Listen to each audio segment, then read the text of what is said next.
Good morning everybody, my name is Crystal and welcome to my YouTube channel. If you like my videos, please smash that like button, please do subscribe. Saturday morning, I hope everyone has a great weekend. It's 21 degrees inside this flat, it's very warm and the sun is shining outside here in Rochester, Kent. Alexa, good morning. Good morning. On this day in 1869, the first vacuum cleaner was patented.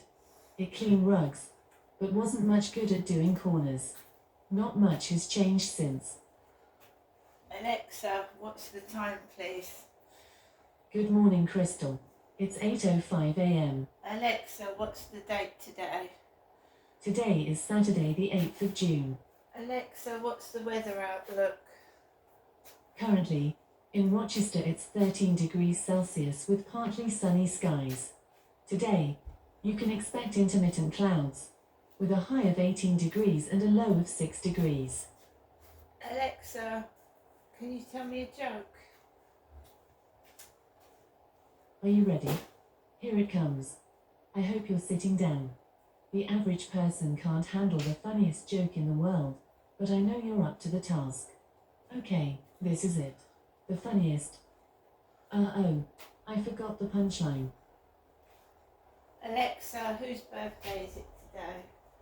Today's famous birthdays include American rapper, record producer, singer, fashion designer, businessman, and actor Ye, American professional wrestler and model Giona Daddio, American stand-up comedian Tony Hinchcliffe, British computer scientist, inventor of the World Wide Web Tim Berners-Lee, and Ashley Biden. Right guys, so I've just gone outside to water my plants.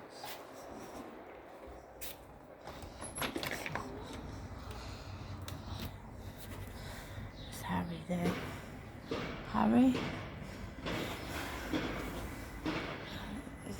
There's the ladybird on. I put my roses in that plant pot. There's the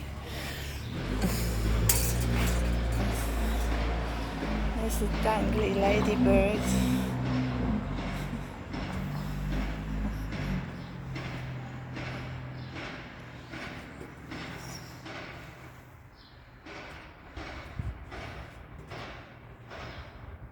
So good morning everyone.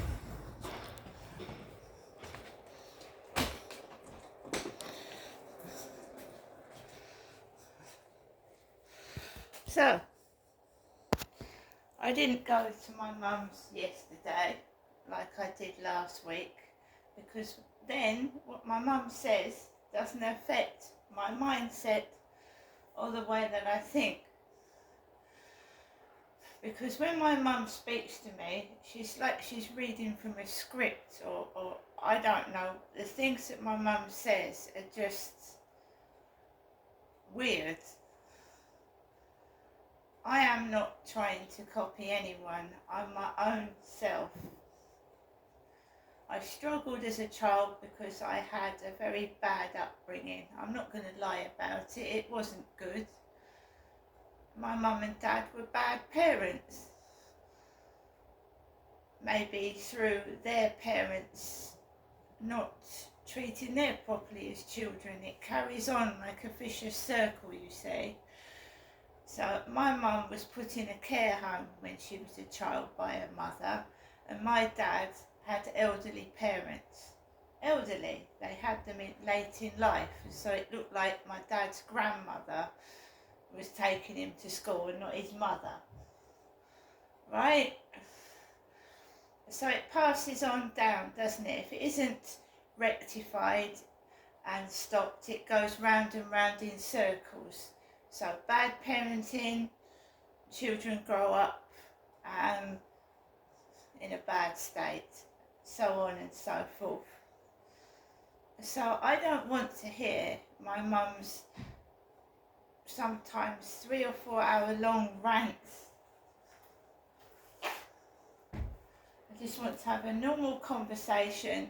I wanted to help my mother. I wanted to take my mother out for a coffee, get her to meet other people, and I wanted maybe to go down to the shops with her, but she was the same when I came down in 2008. She didn't want to be anywhere near me. She didn't. She only started talking to me properly when my dad passed away. That's the truth.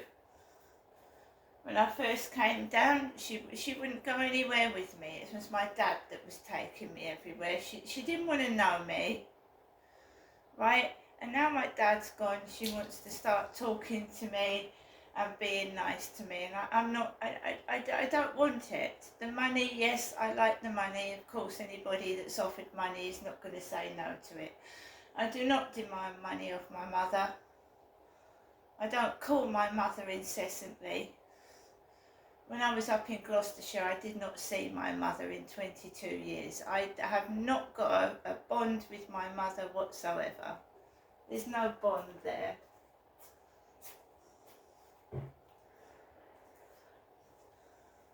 It was my father.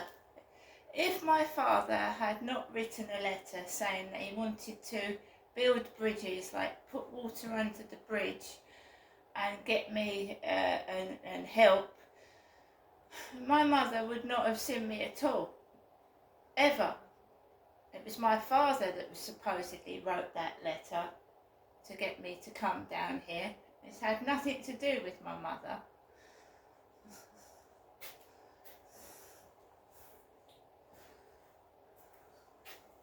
The things I faced in Gloucestershire, I thought the only option was to come down and see if my parents could help me.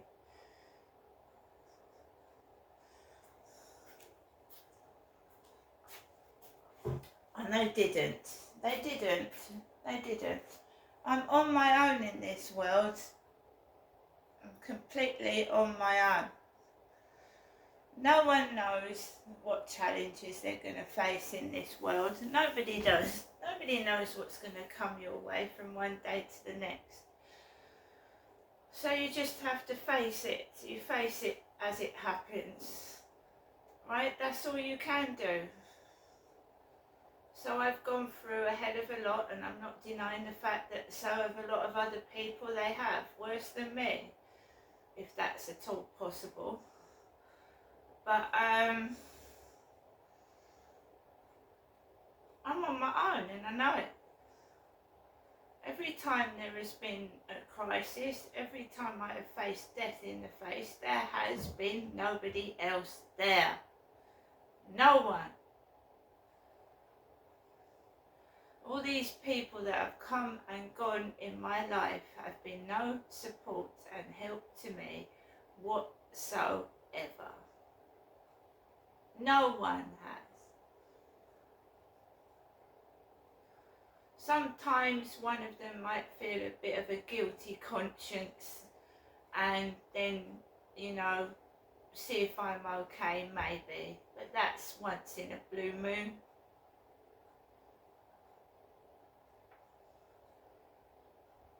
When an ex poisons the mind of your children because he's guilty of something, there's not a lot you can do. Some women are lucky to escape with their life. And I am lucky. I've faced death more than once. So what's going on now is minor compared to what I went through up in Gloucestershire. And I mean it. And at that time I had a little baby to look after in a pram. So I was facing dangers worse than down here with a little baby to look after.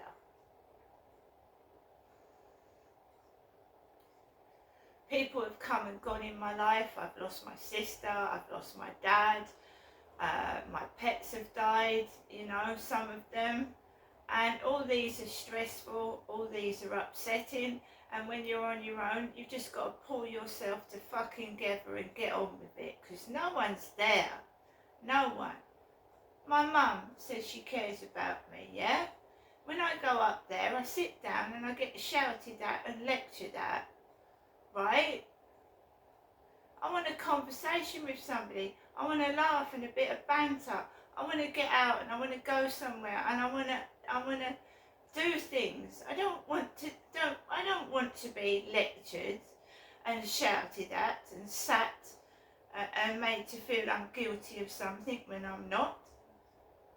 If my mother wants to spend her rest of her life sat in a flat, moaning and complaining, that's up to her, but I don't want her to throw that shit onto me.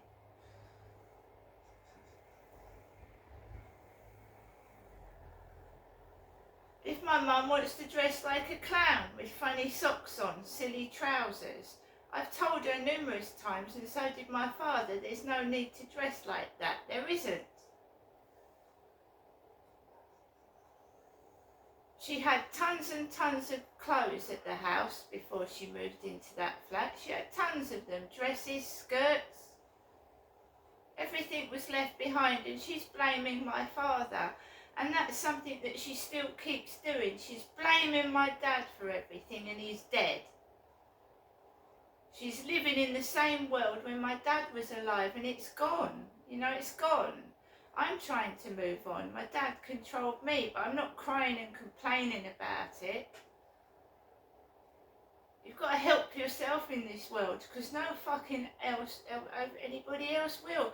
You'll have friends that stab you in your back. Friends and family that get jealous and try and fucking cut you down. You've got to be strong and stand up and say, look, if you're not going to fucking be nice to me, fuck off.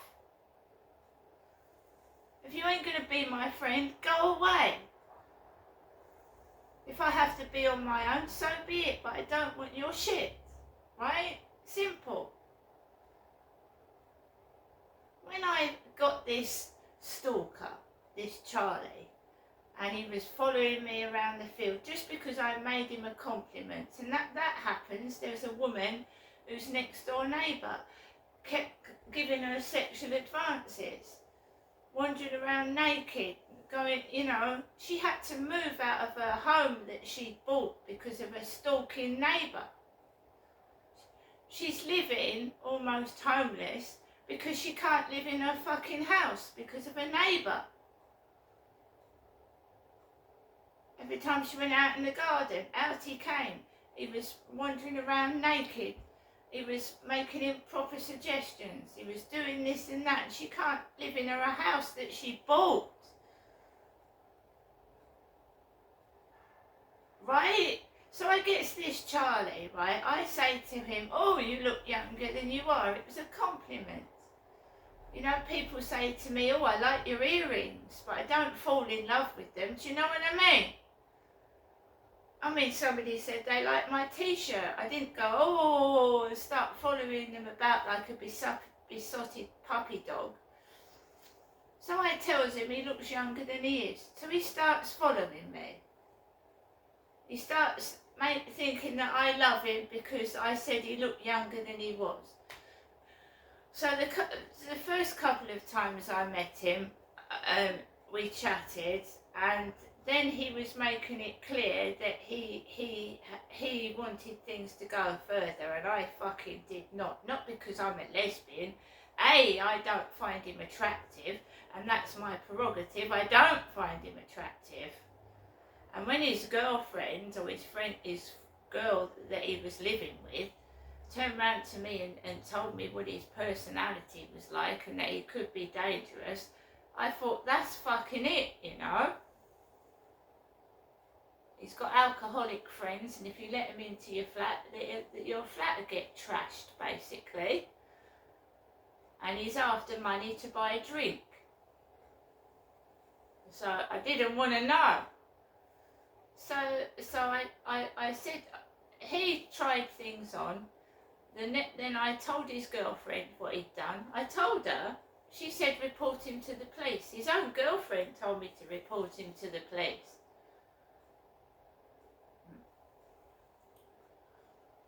So even after that, I told him, I said, I'm not interested in you, Charlie.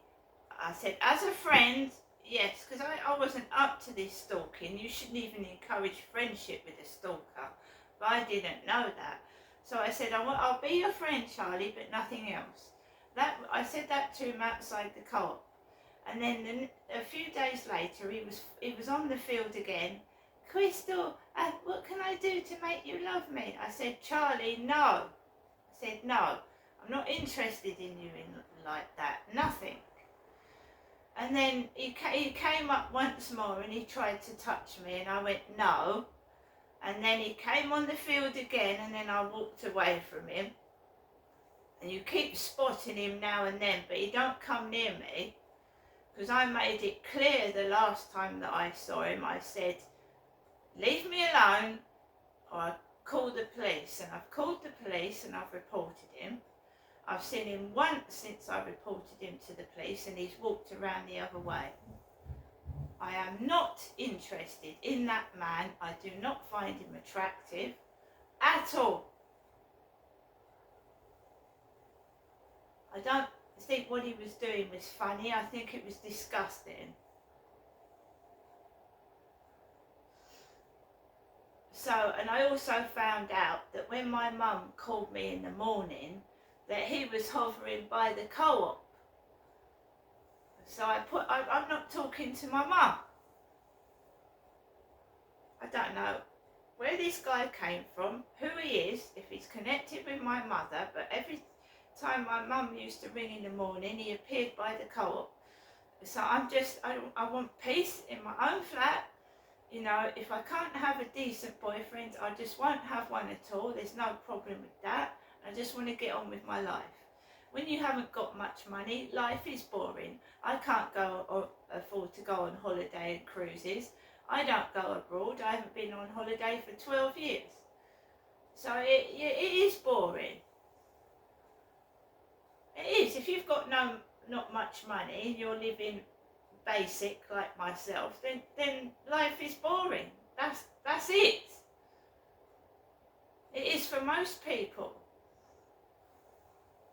It's not unless you're extremely rich that you can afford to go on holidays every month and go somewhere and do something. I can't. Right? If I was left alone, this is a lovely flat. It's a lovely area. It's like a holiday home, right? It is. You've got the riverside. You go onto the field. You can hear the birds. You can see the birds. There's geese. There's nature. If you're just left alone. But I've seen that case about that woman who bought her own house. Lovely house, lovely garden. This happens. These things happen. Stalkers ruin people's lives. Jill Dando got shot. Police don't take it fucking seriously. They don't.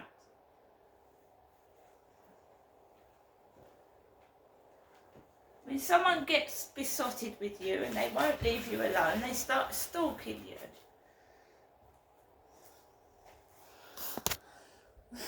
I don't know who that guy is. I don't know where he came from. If someone told him to do that. It's not funny getting an old age pensioner to follow me about, is it?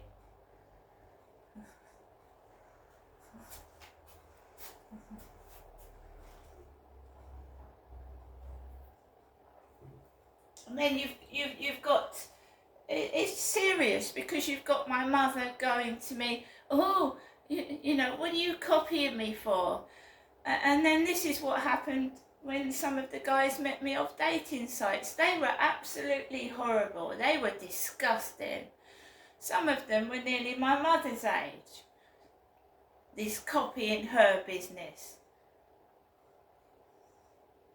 I've had enough of it, and if the police won't help me, I'll have to put a stop to it. It's as simple as that, right? My mother needs to grow up. She really does.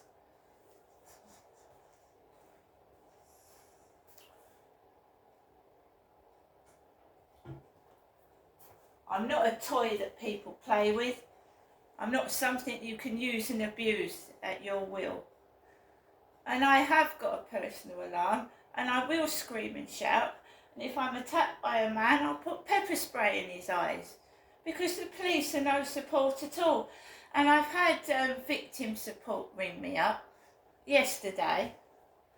And it's always a woman, isn't it? It's always a female. Aren't there any men on the victim support helplines? Is it always women, is it? Because there's men that get attacked too, and there's men that get suffer domestic abuse. Why is there always women on the victim support helplines? And are all those women in the opticians, are there not any male workers in the opticians? Is everybody that I come into contact with a woman?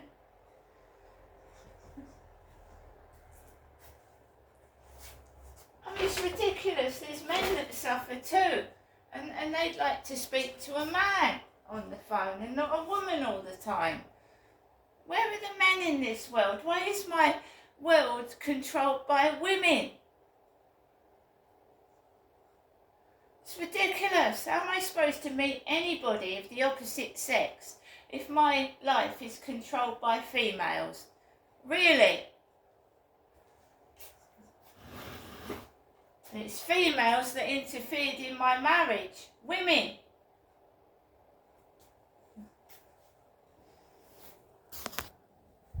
And I've made it plainly clear that I'm a heterosexual woman.